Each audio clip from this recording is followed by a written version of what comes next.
My name is Olivia Marks-Waldman, and I'm the Chief Executive of the Holocaust Memorial Day Trust. Scotland has a long history of welcoming refugees who need a place of safety. One such refugee is Henry Wuga, who arrived on the Kindertransport in 1939 and is featured in this ceremony. Tragically, however, millions of Jews and other persecuted groups did not survive the genocide perpetrated by the Nazis in Europe. On Holocaust Memorial Day, we remember the 6 million Jews murdered during the Holocaust, alongside millions of other people killed by Nazi persecution of other groups. And we remember those murdered in genocides that followed in Cambodia, Rwanda, Bosnia, and Darfur. The theme for Holocaust Memorial Day 2022 is One Day. Survivors of the Holocaust and of recent genocides often talk about the one day when their lives changed, sometimes for worse, sometimes for the better. One day when Henry Wuga was forced to leave his home. One day when Henry Wuga arrived in Scotland. The Holocaust threatened the fabric of civilization. More than 70 years later, our world often feels fragile and vulnerable. We cannot be complacent. Even in the UK, the language of hatred and prejudice must still be challenged by us all. This is the second year we are unable to meet in person to mark Holocaust Memorial Day. Thank you for joining us online. And thank you to all of you participating in other Holocaust Memorial Day activities right across Scotland. Thank you especially to Edinburgh Interfaith Association, who has worked so hard with us to make this ceremony happen. And thank you to the Scottish Government, who is supporting Holocaust Memorial Day right across Scotland. By taking one day to remember the victims and honour the survivors of the Holocaust and other genocides, we can all learn more about the past, empathise more with people today, and together take actions to make a better future. Once again this year, Scotland's national event for Holocaust Memorial Day is taking place online. But I am delighted that, as usual, it is bringing together people, including many young people from right across our country and beyond. This evening's event is an opportunity to honour all of the victims of the Holocaust, as well as all of the victims of the genocides in Cambodia, Rwanda, Bosnia and Darfur. And this year's special theme, entitled One Day, provides a focus for how we do that. Amongst other things, it encourages us to reflect on the experiences of survivors of genocides, many of whom have described the one day in which their lives changed forever. So I welcome the fact that we will be hearing this evening from Henry Wuga, a survivor of the Holocaust, and from Eric Murangwa, a survivor of the Rwandan genocide. Testimonies from people like Henry and Eric are hugely important. They ensure, above all, that the victims of genocide are remembered. They remind us of the terrible consequences that arise when hatred and prejudice are given free rein. And they challenge all of us to ensure that such atrocities can never happen again. That's why this year's theme doesn't simply lead us to look back. It also encourages us to look ahead to one day in the future and to take responsibility for building a better, safer and more peaceful world. So as we mark this special occasion, let us all consider what more we can do to bring that one day closer. And let us recommit ourselves to the task of building together that better world, because ultimately that is the best way of honouring those we remember on Holocaust Memorial Day.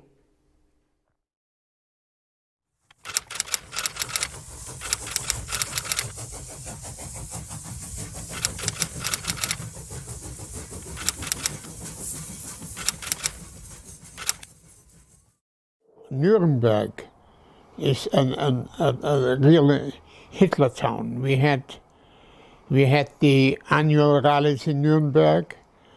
We had a local Gauleiter by the name of Streicher who was very anti-Semitic. So we in Nuremberg felt this Hitler business right from the very start. It was horrendous, quite horrendous.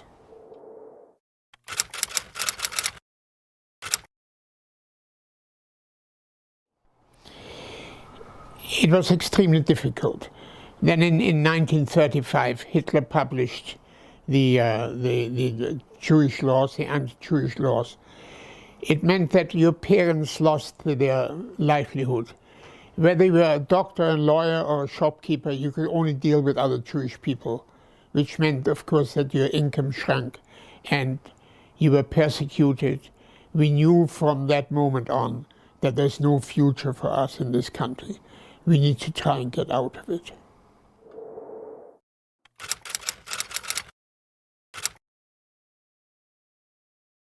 Life at school was difficult. There were 3 Jewish boys in my class. We were sat at the back of the room. Nobody would talk to us, neither the children nor the teachers. Because if they would talk to Jews, they will blot their copybook and they might lose their job, they might lose their advancement. So eventually my mother took me to Jewish school in Fürth, Israelitische Realschule Fürth, which was a very famous Jewish grammar school, and I got a very good education there. Unfortunately, because of the Nazi time, there were 52 kids in our class, so you can imagine the pressure was on. The pressure was to leave, to find somewhere to go.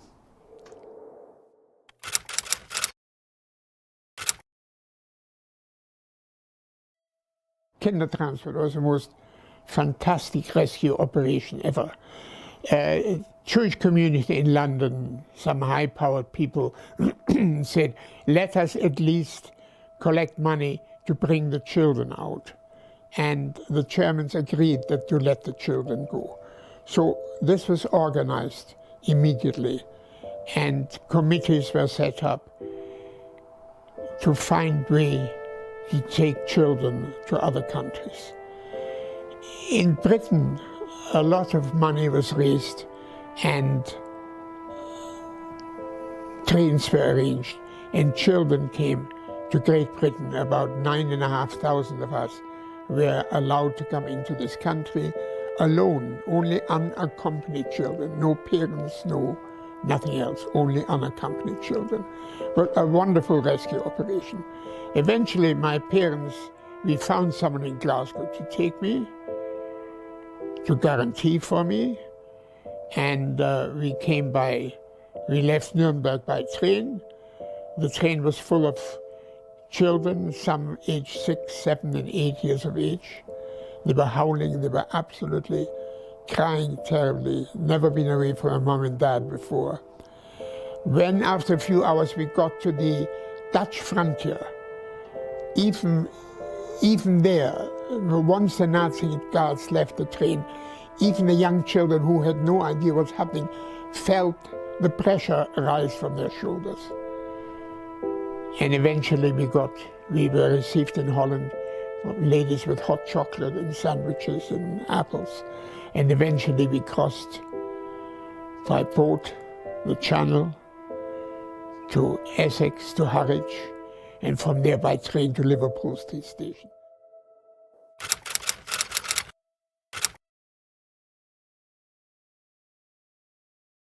But what was it like coming to Glasgow? There was no animosity. Nobody called you a dirty German or a dirty Jew. You were taken. People were kind and helpful to you. I was immediately sent to school.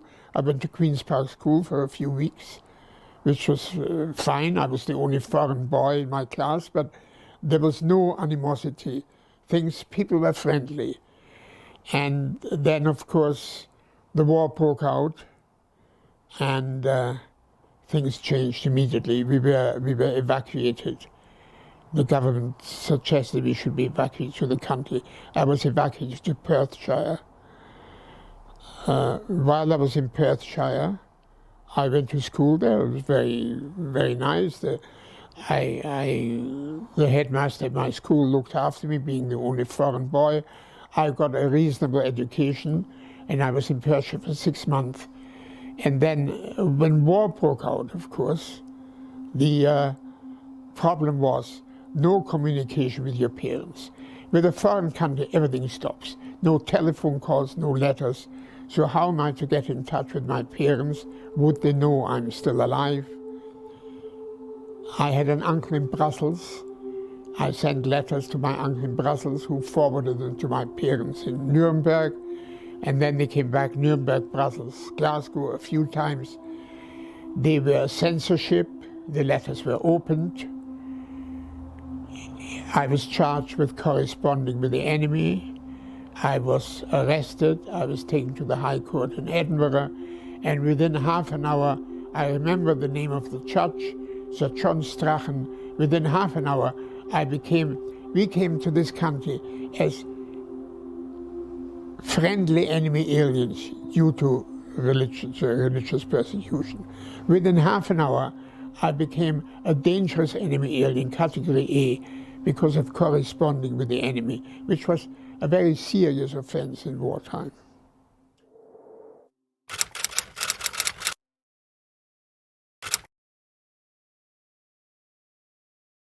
I was arrested at the High Court in Edinburgh. I was put on a train to Queen Street Station.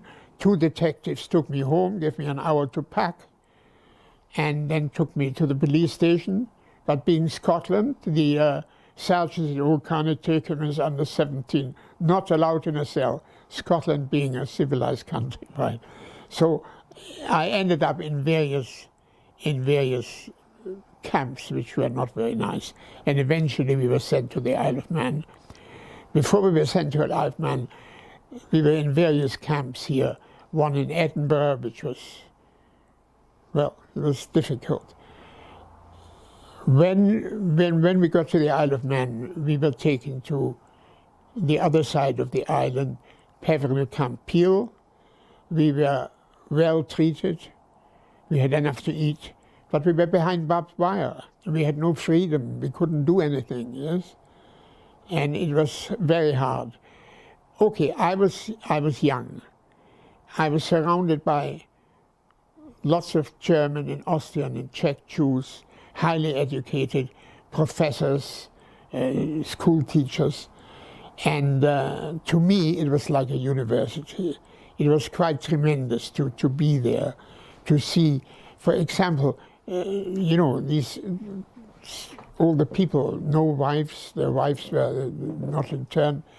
They were playing chess with their back to the table, given 10 seconds to call out the next move. So to me, it was an education.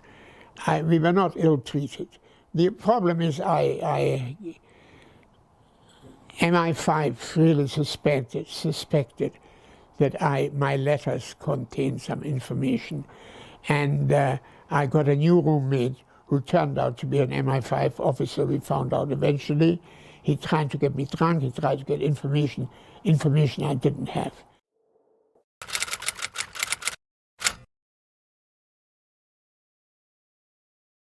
Well, as we were all young people, eventually when I came home from the internment camp, we found a club, a refugee club in Soaking Hall Street, the little house on the hill, where there were lots of young people, and obviously you wanted to join that. So I joined that club. We were very politically active. We were fighting for a second front. We were anxious to support the war effort. And there were about 30 or 40 young people. We had great discussions. We helped the war effort. And amongst these people was my dear wife Ingrid. Well, we got together and we liked each other. And we got married very young at the age of 20. Why did we get married so young?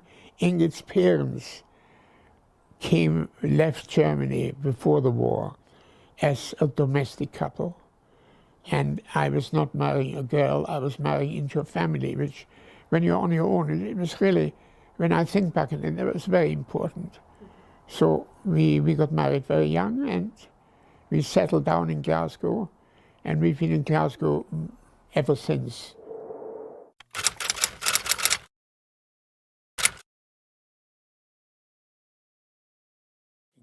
We started skiing here in Scotland, in Aviemore. But skiing became very important to me, snow and skiing. And the whole family, the children, everybody went skiing.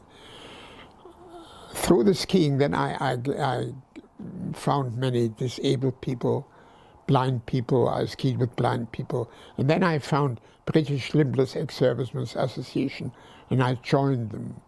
And for 25 or more than 25 years, we took a group of British soldiers without arms or legs or other damages from Afghanistan, from the Falklands. We took them skiing in the Alps. And it was wonderful. We became great friends. We had a wonderful time. To teach these guys who said that we can't do that, but they can do it better than ordinary people. They always wanted to do that. So for 25 years, eventually I became their chief instructor for ski bobbing. And for the services to disabled British soldiers, Her Majesty the Queen awarded me an MBE. It was very, very wonderful to get the MBE in Edinburgh, not in London, in the Palace of Holyrood House, which was very nice with my daughters. And I'm very proud of that, to get an award for something you have really done yourself, something you did yourself, not usually you kicked upstairs, but no, this is something I did myself, and I'm very proud of the MBE.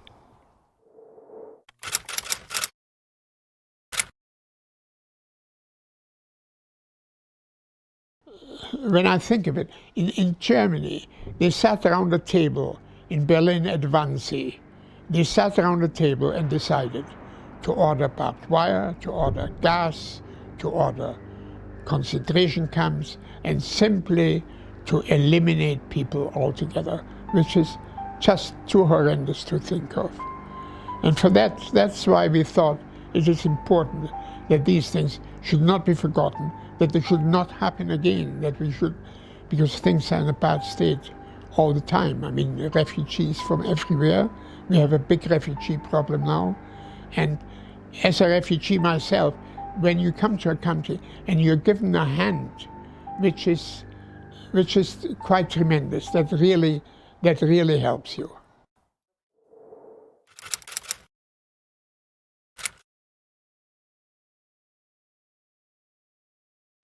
The one day is Kristallnacht, which I somehow escaped in Baden-Baden. I went back home for Kristallnacht. This was horrible. People come to your house, they smash the door in, they turn over the furniture, they cut open the downies, everything was full of feathers. It was quite horrendous. Obviously, we couldn't go to school the next day.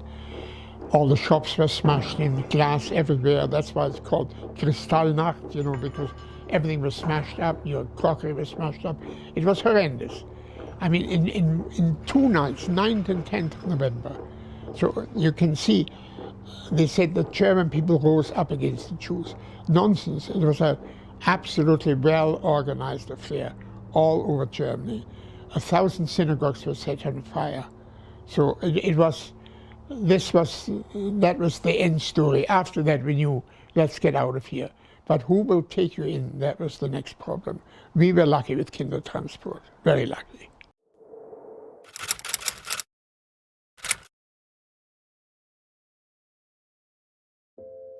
I want people to think of the cruelty of, because you're a different color, you're a different religion, you should be sent away, exterminated, not spoken to, have no contact with them. And all this eventually leads to hatred and extermination. This is something we've got to fight against, we must not do.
At the rising of the sun and its going down, we remember them.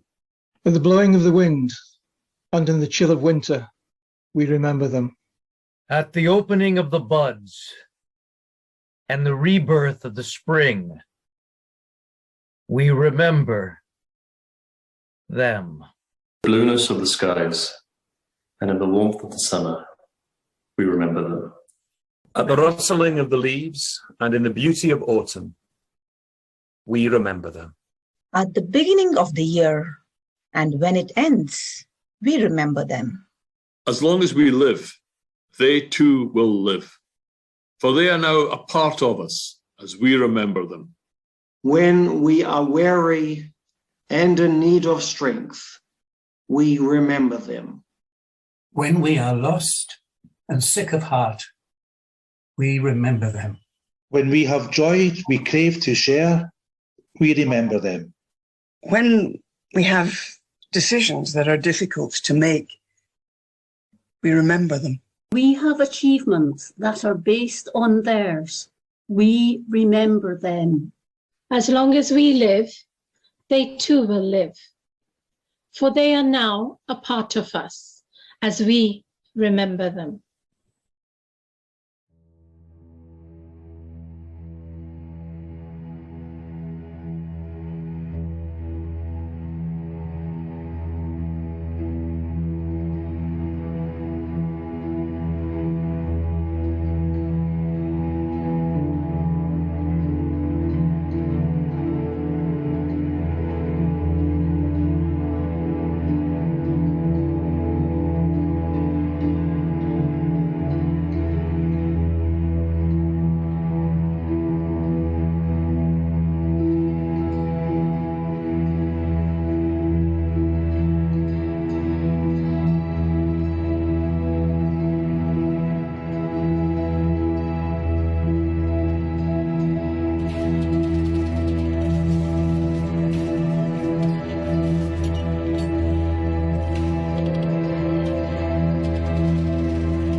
On April 7th, a group of soldiers came into my house where I was staying with a friend of mine.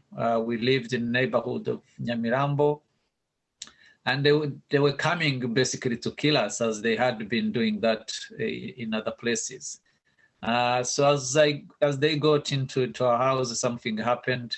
I was lucky that one of the soldiers recognized me through the photos. So he came across this photo album that was full of photos of my football club. Thanks to this photo album, the soldier recognized me as Toto. Toto was the nickname that had been given by my football club fans. Once he realized who I was, then ordered his friends to step up the house. And then we sat and they started us talking to me, asking me all about, the Rayon Sport and stuff.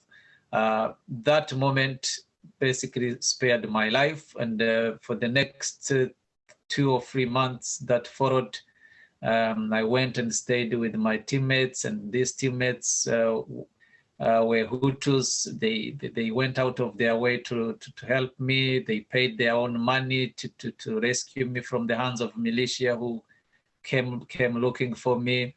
And at one point, they advised me to go and seek refuge to my football club. This man was head of the militia at the time, but he was also a huge fan of my football club. And the guy took me in. I stayed with him for a couple of days, and he eventually drove me to the International Red Cross headquarters, where I stayed for I think 1 or 2 days, and then I was also helped to leave that place and was taken to the Hotel Miracle Inn, where I stayed for another 2 or 3 weeks, and eventually a deal was made between the Rwandan government and the RPF to transport people who were in the Miracle Inn to the site that the RPF had already captured in the capital city.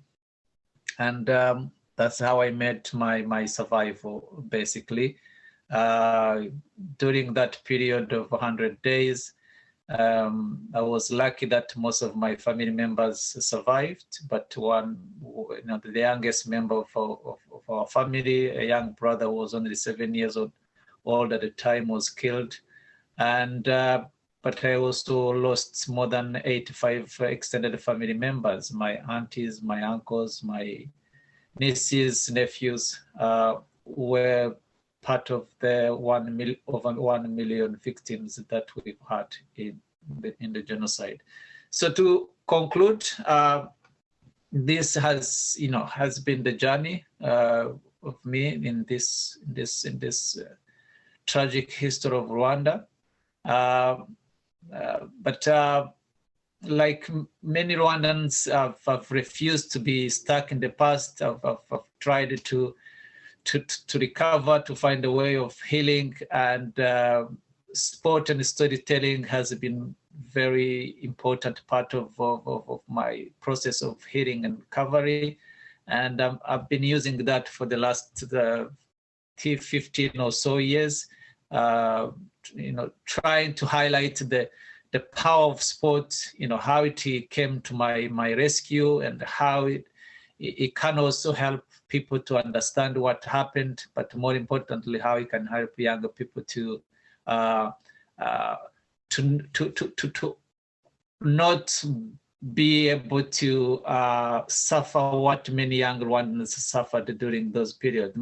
The genocide was, planned and put in place by, politicians and intellectuals, but it was committed by younger people who were manipulated and brainwashed.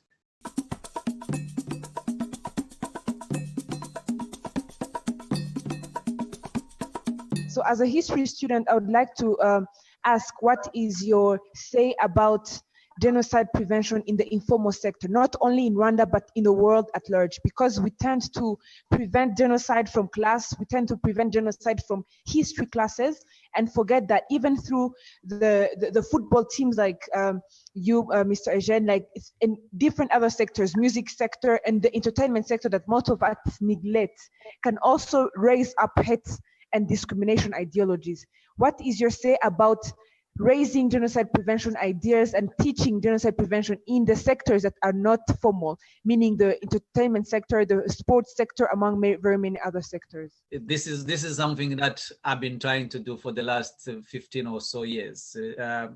Having personally, benefited from that power of sport to overcome the death that was right in front of me in 1994, and also how that have continued to help me deal with the aftermath of such tragic past, in facilitating my healing process, helping me to overcome the hatred and any vicious feelings that I would have to carry because of what I went through. In a football field, in a theater, class session, possibly much better than what you learn in a normal school setup. Why? Because in this informal setups, it's easier to communicate complex things. It's easier to talk to younger people using a language that they would find it hard to digest. If it's done on a football field, if it's done in a theater sort of play.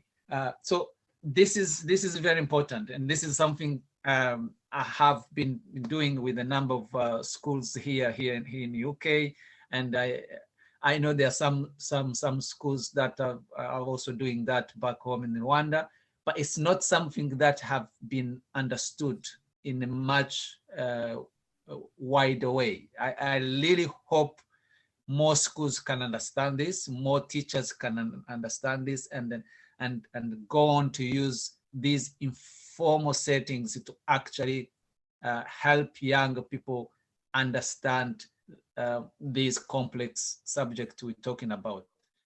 Eric, how did you feel when you were moving about with the different people in your football team? It was a mixture of you know, different feelings and different kind of things. Generally speaking, the Rwandan people were good people. They didn't have that obvious, you know, hate and discrimination views towards Tutsis. It was always within small groups that will either be very close to the people in power, the part of the area where the majority of people in power came from. For example, in the north of the country, wherever we will go to play in the areas such as Ruhengeri or Gisenyi, which are known as Musanze and the Rubavu these days, you would come across some kind of hostile, you know, reception by people, calling you names, looking at someone like me and say, "Oh, the Ebiri Yanzoka," you know, saying, "Look at that snake." In some you know, instances, they even attacked us. You know, I remember there's a time we were attacked by fans in Gisenyi, and the local authorities, they will actually set out a deliberate, you know, disruption of our games. They send the police people to attack us deliberately. So that was the kind of things that you would come across. But the general public didn't really have an issue. And again, Rayon Sport was and still is the biggest football club in the country. Wherever we will go, we'll always outnumber the local fans. So even though we may have quite a number of people who didn't like us in Ruhengeri or Gisenyi, we still had more people who supported us there.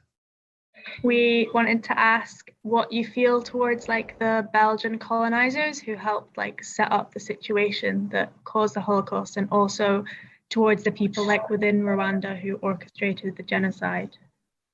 Yeah, thank you. That is a very important question to ask, because again, it goes back to what I was just saying to Shema, who was asking what is the role of younger people in fighting genocide denial.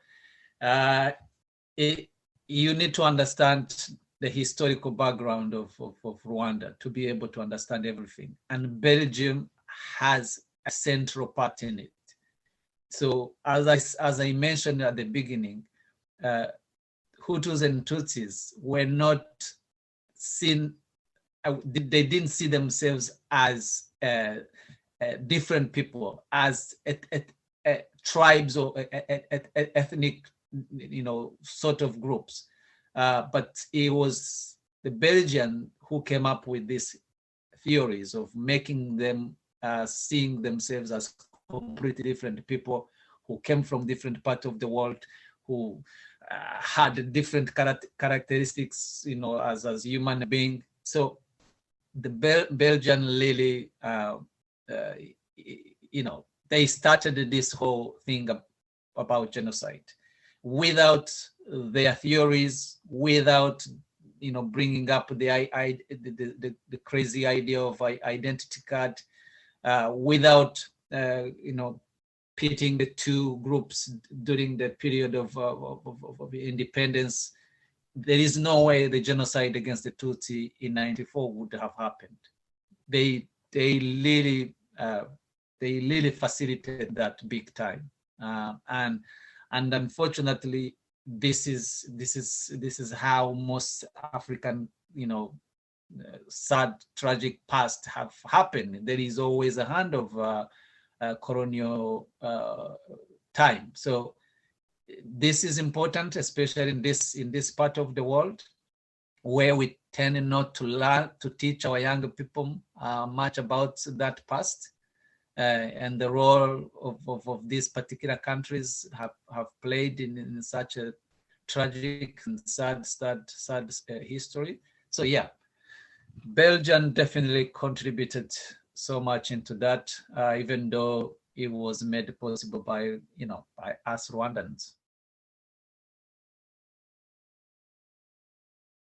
One day I hope to live in a world without conflict and where people aren't discriminated because of their belief. World where we all have equal chances to be ourselves without discrimination. One day I hope for the world that the world understands the effects of division and discrimination. One day I hope we live in a world where everyone is seen as equals. One day I hope to see our Rwanda shining without hatred, and one day I hope to see young generation now participating in advocating to what happened in Rwanda, even without the help of also the survivors. And one day we hope to see our Rwanda firm and united. One day I hope to live in a world where people can communicate without conflict and come to resolutions without war. Hello everybody, it's nice to be with you on this very important day. My name is Rahela and I'm project coordinator of Romano Lab. I am a young Roma woman and I am part of the Romanian Roma community in Govan Hill. Today I want to say a few words in solidarity to those who have lost their lives in the Holocaust. We established our Holocaust Memorial Monument in 2019 on the 70th anniversary of the genocide at Auschwitz-Birkenau, where over 3,000 Roma were exterminated en masse. It is dedicated to all those Roma who were murdered during the Holocaust. Over 6 million Jews were murdered, and many more persecuted, both within and beyond the Jewish community. As for Roma, at least 250,000 and possibly even 500,000 were murdered across Europe. What that means is roughly half or even up to 2/3 of the Roma population were killed. 1 in 2 or 2 in every 3 Roma people were gone. This unimaginable loss of life was replicated through so many communities. And it is on this day that we commemorate all the victims of the Holocaust. Holocaust Memorial Day is about remembrance, but also about resistance. It is so important that we mark these decades of work by survivors, their descendants, our ancestors, and activists across Europe to make sure we all remember that we are never, ever allowed to forget. This tradition of resistance and fighting for our rights is one that we, as young Roma people of Govan Hill, want to continue. It is only right that our memorial is in Govan Hill, due to our rich, beautiful and diverse Roma communities. Govan Hill has been home to many Roma for over a decade, and the vast majority of Roma people who live in Scotland call Govan Hill home. It is also home to many Jewish people. We at Romano Lab believe that recognition of the atrocities of the past, regardless of how traumatic, painful and unbearable to think of, it's crucial to overcome these in the present. We Roma stand with the Jewish community in solidarity and in defiance. Together we must ensure that the atrocities of the past are never ever allowed to happen again.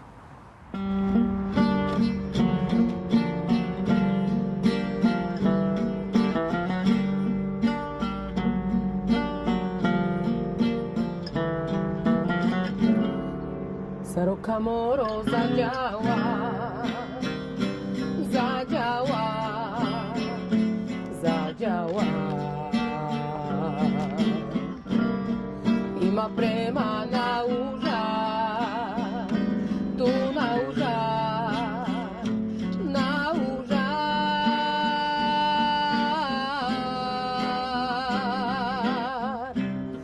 Acila joj korkori.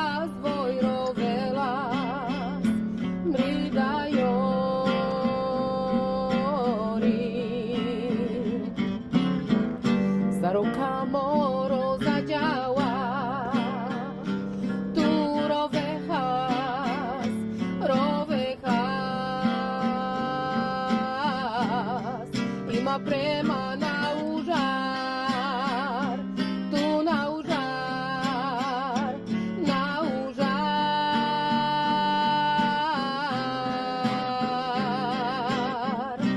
Acila joj korkori,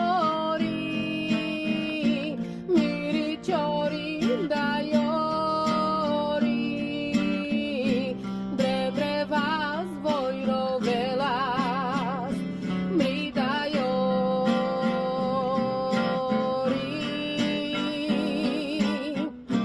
Acila joj korkori, miri čori da jori, drebre vas vojro velas, mrida jori.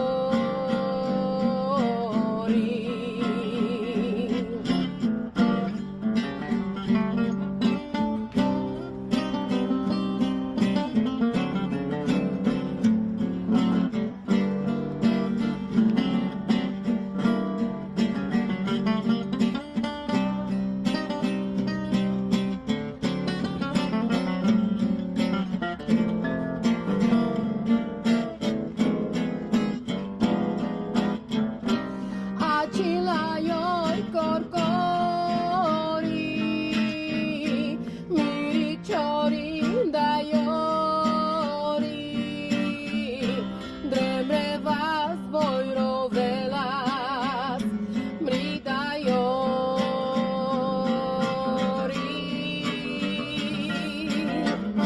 Acila joj korkori, miri čori da jori, ho, drebre vas vojro velas, mrida jori,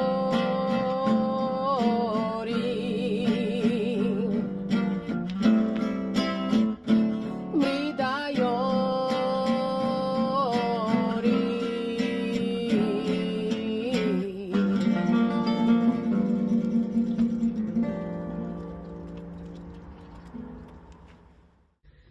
Hello, my name is Emma Payne and I am an ambassador for the Holocaust Educational Trust. I went to St Stephen's High School in Everclyde, Scotland, and I participated in Lessons from Auschwitz online project in April to May of this year. During these lessons, we looked at numerous case studies which helped to further our understanding of Jewish people and their culture before World War II, and how the events of the Holocaust had affected them. I wanted to take part in the Lessons from Auschwitz online project because I believe that it is important, as a new generation, to educate ourselves and others about the Holocaust so that we remember those who lost their lives and can prevent hatred and racism from taking over society again. One day, when there are no more living survivors of the Holocaust, we must continue to tell their stories and keep their memories alive. When remembering the Holocaust, it is important we humanise statistics and numbers by showing the names of victims and discussing what their lives were like before the Holocaust, as well as how the Holocaust affected them. During the online lessons, I heard from Jeanine Weber, a survivor of the Holocaust. By hearing her story, the facts and statistics I had read seemed real. This is why it is important that we continue to tell survivors' stories so we get a viewpoint of the Holocaust that textbooks and facts can't give us. It humanises those whose lives were stolen from them. One day, I hope that society will be free from discrimination and racism. Today, there is still anti-Semitism against the Jewish community. It is important that we, as young people, continue to educate those around us and speak up against anti-Semitism and other forms of discrimination. One day, I hope that this world will be a peaceful place for people of all races, cultures and religions to live. Hello, my name is Niamh Kelly and I am an ambassador for the Holocaust Educational Trust. In June this year, I attended the Lessons from Auschwitz online project as a pupil from St Stephen's High School.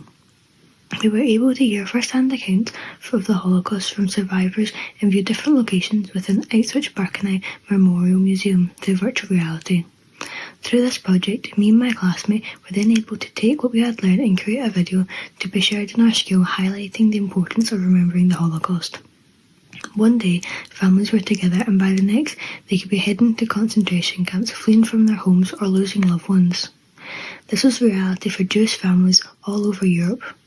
During the Holocaust, in one day, countless lives could be changed forever or cut tragically short. It is so important that we continue to share survivors' and victims' stories, because one day we will have to be the people to ensure no one forgets about the 6 million Jewish men, women and children who were murdered.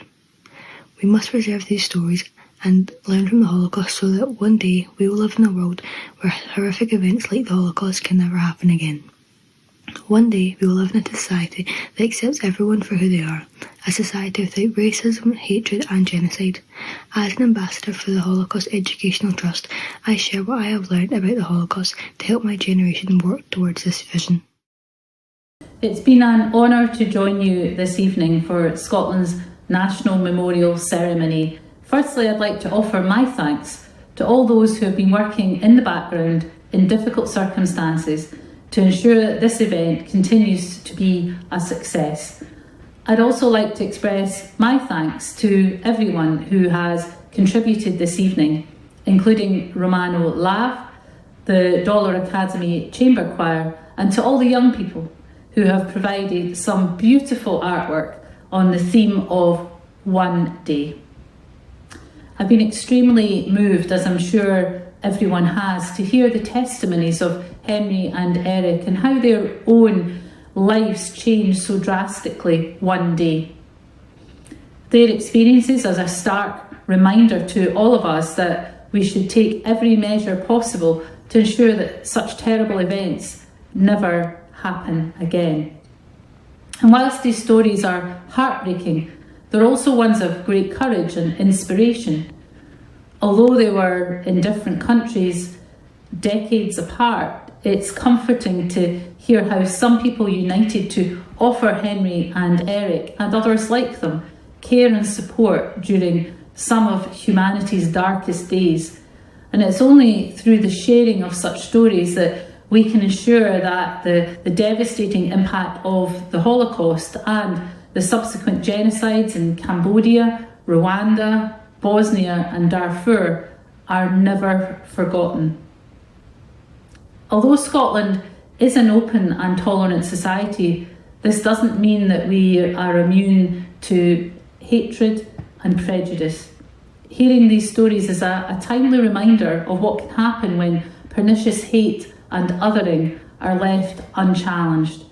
And that's why it's also encouraging to know that Eric and Henry worked tirelessly with young people in Scotland and around the UK to tackle hatred and prejudice and to promote a society of tolerance and unity to prevent such tragedies happening again in the future.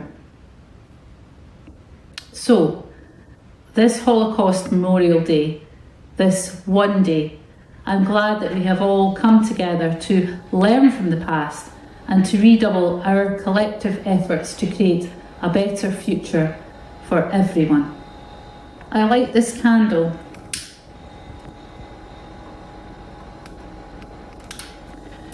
in memory of all who perished during the Holocaust and for all those who have died in the genocides that took place in Cambodia, Rwanda, Bosnia and Darfur. Let us never forget.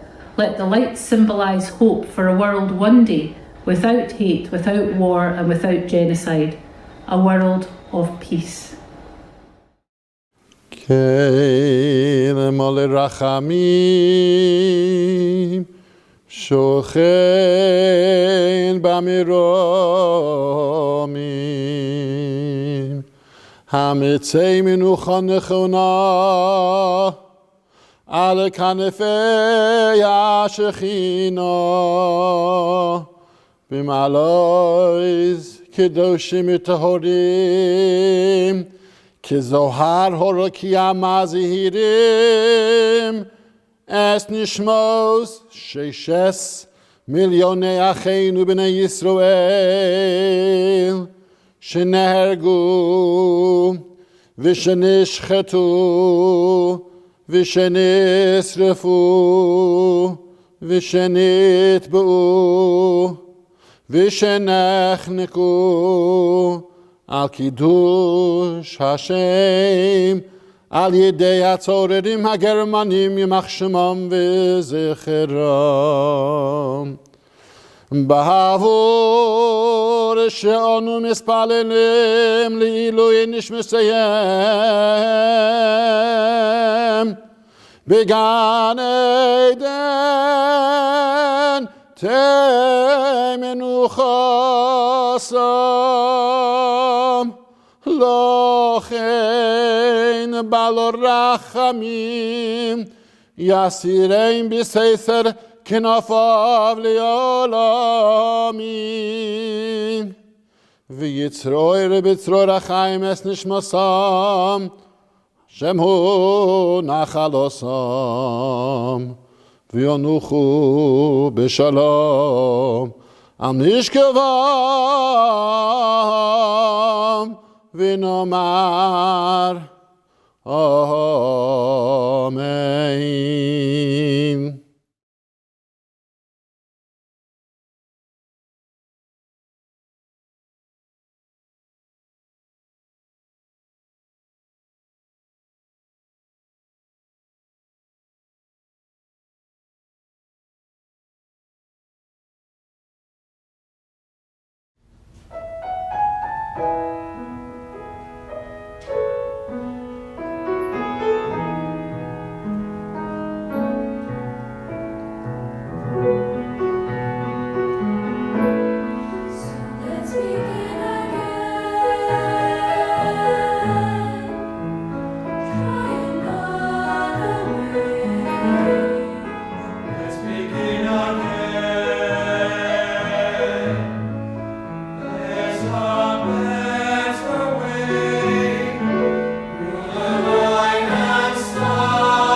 in harmony.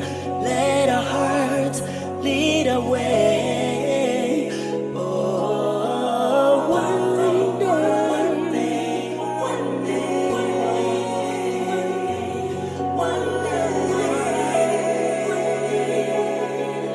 we will be free. Nisitajira ivangura. One voice of peace, no more genocide. Oh, one day,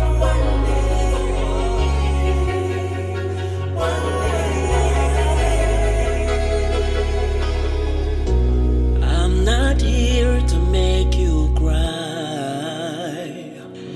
I don't want nobody to be sad today. For the people that were killed, or human lives lost in Holocaust and other genocides around the world. Honey Rwanda, we remember, hoping for a better tomorrow. One day we will learn to love and live in harmony.